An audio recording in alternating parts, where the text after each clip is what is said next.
नमस्कार, आप देख रहे हैं एक भारत वंचितों की आवाज और आपके साथ मैं हूं राम बाबू गौतम। मैं इस समय दारुल सफा के ए ब्लॉक में हूं और यहां से एक बहुत बड़े आंदोलन की शुरुआत हुई है। आप मेरे पीछे एक बैनर देखिए जिसमें लिखा है कि जातिवार जनगणना सभा। इस आंदोलन में बहुत सारे लोग शामिल हैं और इस बैनर की सबसे बड़ी टैगलाइन देखिए, इसमें लिखा है सब टूट कमंडल जाएंगे, हम फिर से मंडल लाएंगे। 90 का वो दशक याद करिए जब मिले मुलायम कांसीराम और हवा में क्या उड़ गए थे, ये आप सब लोगों को पता है। हमारे साथ इस आंदोलन की अगुवाई कर रहे, इस आंदोलन को जिंदा रखने वाले 2-3-4 लोग प्रमुख लोग हैं। मैं इनसे बात करूंगा। राजीव यादव जी हैं। राजीव यादव जी मंडल की लड़ाई लड़ रहे हैं, मंडल को सत्ता में लाने के लिए लड़ाई लड़ रहे हैं। कमंडल कैसे तोड़ेंगे? देखिए, जो पूरा मंडल ने हर दौर में जो है कमंडल को जो है चुनौती दी है और साफ तौर पर ये है कि सिर्फ ये मंडल कमंडल का जो सिर्फ ये जो है जुमला नहीं है। इस देश में हमारा साफ तौर पर कहना है कि बाबा साहब भीमराव अंबेडकर ने जो कहा कि जातियों का खात्मा हो, और जो मनुवाद है, जब तक उसका खात्मा नहीं होता है, इन जातियों का खात्मा नहीं होता है और ये जातियां किस में टिकती हैं, जाके धर्म से बनती हैं।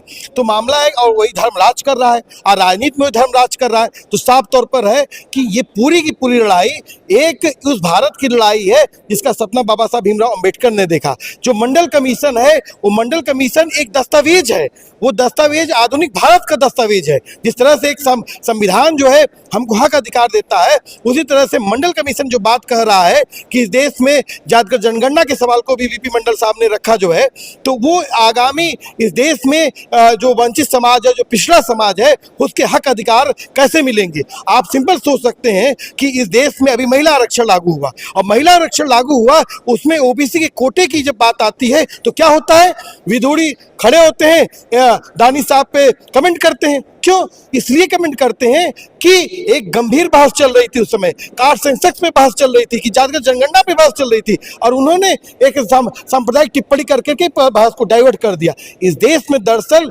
मुसलमानों को खड़ा करके पूरा दलित ओबीसी के हक अधिकार को छीना जा रहा है। मुसलमानों की एक भयावह छवि बनाई गई और इस देश में आप देख सकते हैं, इस देश में देख सकते हैं कि बाबरी मस्जिद का जो विध्वंस हुआ और उसके बाद किसने चुनौती दिया, फांसीवाद को किसने चुनौती दिया? इस देश में यही उत्तर प्रदेश है, मिले मुलायम कांसीराम, हवा में उड़ गए जय श्री राम। अब जो यहाँ पर नारा लिखा है सब टूट कमंडल जाएंगे, हम फिर से मंडल लाएंगे, तो मंडल की जो राजनीति है वो दरअसल सिर्फ राजनीति नहीं है, सब टूट कमंडल जाएंगे, फिर से मंडल लाएंगे। तो जो कमंडल वाली टोली है, धर्म की अफीम लोगों को खूब पिलाई जा रही है, राम राज्य का सपना दिखाया जा रहा है, लेकिन मंडल वाली भी टोली का जोश कम नहीं है। सर, आप अपना नाम बताइए, कैसे आंदोलन की अगुवाई कर रहे हैं, कैसे ये लड़ाई लड़ रहे हैं? देखिए, मेरा नाम शिव कुमार यादव है। ये मंडल कमीशन की लड़ाई है या यूं कहिए कि ये 54-55% पिछड़ों की लड़ाई है, क्योंकि बाबा साहब के साथ भी उस समय लोगों ने बदमाशियां की, ऊंचा बनो अभियान चलाया, जिनको हमारे यहाँ पूजा जाता है, जो लोग भारत रत्न लिए बैठे हैं, तथाकथित भारत रत्न को भी ब्राह्मण रत्न ही घोषित कर देना चाहिए।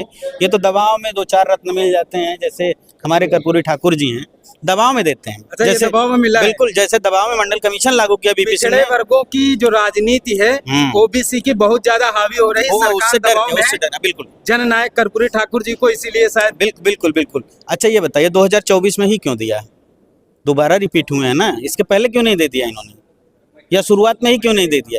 क्योंकि उस मुद्दे को, ये मुद्दा इस समय गर्म करना था कि ओबीसी के एक बड़े नेता को, जन नेता को, जिसको जन नेता कहा जाता है, उसको हमने देके हम ओबीसी को अपने पक्ष में लेंगे, फिर वही गाना गाएंगे कि हमने ओबीसी के लिए ये कर दिया, वो कर दिया। ओबीसी के लिए आपने कर दिया, जननायक कर्पूरी ठाकुर को आपने दे दिया भारत रत्न, लेकिन उनके समाज को क्या मिला?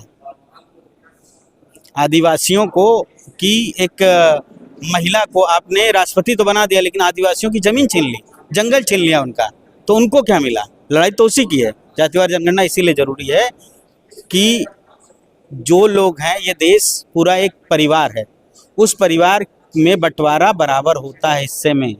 अगर हम अपने पिता की 4 संतानें हैं तो हमारे घर में 4 बराबर हिस्से में बंटवारा होता है। ये नहीं है कि बड़े वाले लड़के को हम ज़्यादा हिस्सा दे देंगे, छोटे वाले को कम देंगे। सबको बराबर हिस्सा मिलना चाहिए, बंटवारा बराबर होना चाहिए। देश में जो ओबीसी की पॉलिटिक्स है बहुत तेज हिलोरे मार रही है। जननायक कर्पूरी ठाकुर को भारत रत्न देने का यही संकेत है कि ओबीसी को किस तरीके से अपने पाले में लाया जाए। हमारे साथ एक और सहयोगी हैं, एक और सर आप अपना नाम बताइए, कैसे इस लड़ाई में आप लोग लड़ रहे हैं? दिलीप यादव, राजनीतिक विश्लेषक हूँ। जी सर। मैं आज इस सभा में आया जो कि जातिवार जनसंख्या के लिए जो है लड़ाई है। दरअसल क्या है कि जो है हमारे जो लोग हैं वो तकरीबन जो है 90% लोग हैं। वो 90% लोग जो है आज भी हाशिए पे हैं। उनको जो है जमीन, जमीन ये सब में जो है नहीं मिल रहा। खास तौर पे शिक्षा जो है अहम चीज़ें हैं जो ये जो है भारतीय जनता पार्टी की सरकार जो है उत्तर प्रदेश और जो है देश में है वो पूरी तरह से जो है पिछड़ों, दलितों, वंचितों, अल्पसंख्यकों के रिजर्वेशन, उनकी जो है शिक्षा को जो है तहस नहस कर पूरी तरह से जो है चोरी कर रहे हैं। मैं ये कहूँगा चोरी कर रहे हैं। अभी आप देखिए 69,000 शिक्षकों की भर्ती का मामला था, उसमें जो है इन्होंने चोरी किया। जबकि वहीं पे जो है EWS जो है जनरल कास्ट वाले हैं, उनकी जनसंख्या बताते हैं 15% है। मतलब आपका कहने का मतलब है कि दलितों और पिछड़ों का इस सरकार में हक मारा जा रहा है। भाजपा सरकार में दलितों और पिछड़ों के हकों पर डांका डाला जा रहा है। इस आंदोलन में एक और मित्र हमारे साथ है। क्या नाम है आपका? कहाँ से आए हैं आप? संडीला से, हरदोई संडीला जिला से, हरदोई से। हाँ। कैसे लड़ाई लड़ रहे हैं आप लोग? लड़ाई तो हर कहीं ना कहीं क्रांति चल रही है और क्रांति एक छोटी सी चिंगारी के रूप में पूरे प्रदेश में नहीं, पूरे भारत में चल रही है।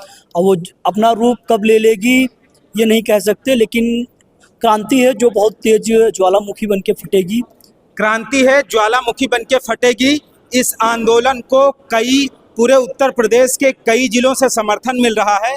दारुल सफा में ये जो आंदोलन है जातिवार जनगणना को लेकर के, इस आंदोलन में जातिवार जनगणना, EVM से चुनाव को हटा करके बैलेट पेपर से चुनाव कराने की मांग, दलितों और पिछड़ों को उनके हक देने की मांग को लेकर के कई सारे मुद्दे यहाँ पर उठे हैं। इन मुद्दों को जल्द से जल्द लागू करने की मांग की गई है और दलितों और पिछड़ों और मानवतावादी जो लोग हैं, मानवतावादी सिद्धांत को मानने वाले लोगों से इन लोगों ने अपील की है कि सब लोग एक साथ आएं और भारत में लोकतंत्र को बचाना चाहिए। मनुवाद के खिलाफ यहाँ से बहुत बड़ी लड़ाई छेड़ दी गई है।